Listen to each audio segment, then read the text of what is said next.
Okay guys, this is me shooting my brows after microblading. This is what it looks like tonight. I had to go in and make up my face.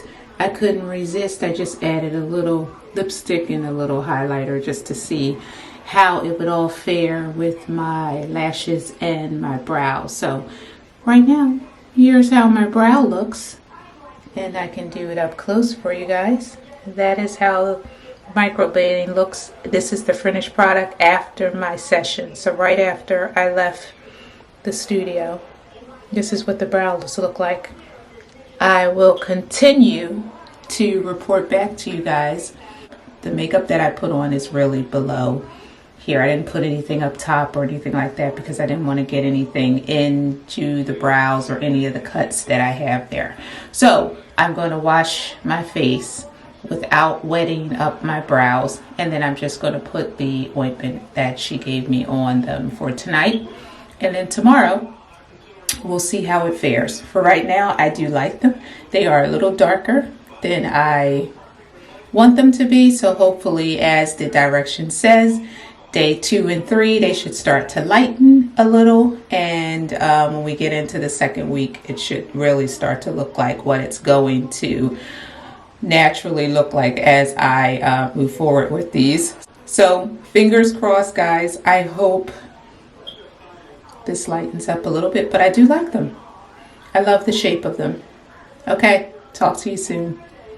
Microblading finished, right? The first microblading session finished. This is the finished product of microblading, hot off the press. It is dark. They are shaped nicely. I do like the shape that she did, and she did add arches into it. So the funny thing was, you really don't know how crazy you look until you get your eyebrows evened out with microblading. So hey, I thought I was doing a great job with lining my brows and all of that, but when we talked through it, I had like the left eyebrow was super high, the right eyebrow was lower, and one started way over here and the other one started closer in. So she had to balance and even all of that out, and she measured everything. She drew the whole shape of the brow before she actually applied the blade to it. Right now, the biggest pro is day 1 is that I woke up like this. My brows, I didn't have to do anything to them. One kind already that I know is trying to sleep on your back the entire night. That can be like torturous. It's like, remember when you were little and you first got your hair done and you're trying to sleep all pretty? Well, it feels like that getting done. You don't want to like touch it, scrape it, or brush it against a pillow or anything. I can tell you that up front, that's the first kind. The other kind is that it is slightly painful. She did numb me 3 times during the process. You did feel some of it. So if you have a high tolerance for pain, it's still a winner for you.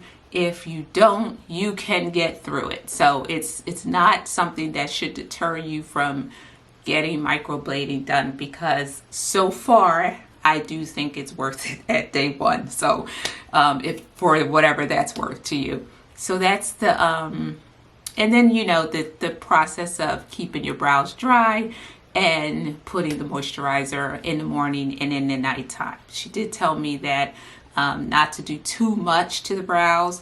Don't add product to it, of course, and also try to limit getting it wet. I can tell you again, another con, just so we're talking cons, another con is I can't work out when I do heavy exercises where you're sweating.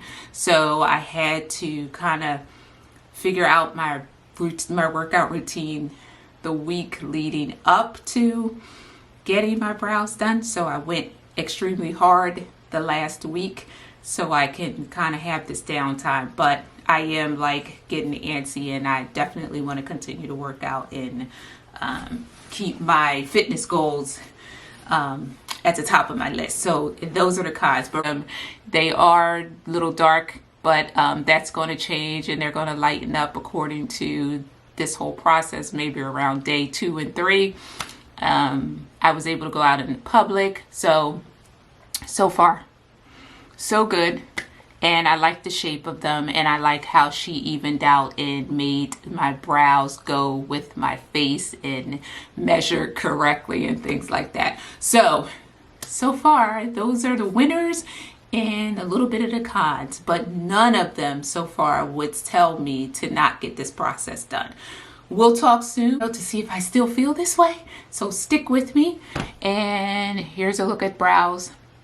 Microblading, I'll leave in the comment section where I got it done, in any of the products that I used. I also am a consultant for Rodan & Fields, so what I use to clean my face, I did my same routine this morning because I don't want to upset that routine. So I continued to clean my face. I cleaned around my eyebrows. She did say I could get them wet, just a little bit.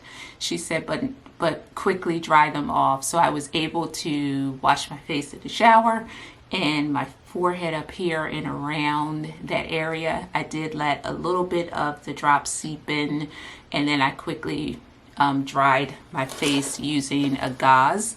And gauze is this little thing because I didn't want to use the like, don't use a cotton ball or anything like a Q-tip form, because it would get stuck in the crevices of the brows and you have these little white patches there. So you don't want to do that. So I lightly patted them dry because I don't want to get the oil from my fingers onto my brows and cause any type of infection. So to keep them clean, that's what I did. And then I applied a raindrop size, or small, half a raindrop size, of moisturizers across each brow with the gauze as well. And that's how we look so far. So here you go. Here's what we see. Here's what we have. Dark brows, well shaped. So far, so good, guys. And then at the end, maybe I can tell you some pros and cons definitely about the process there. Okay, but so far, so good. All right, talk soon.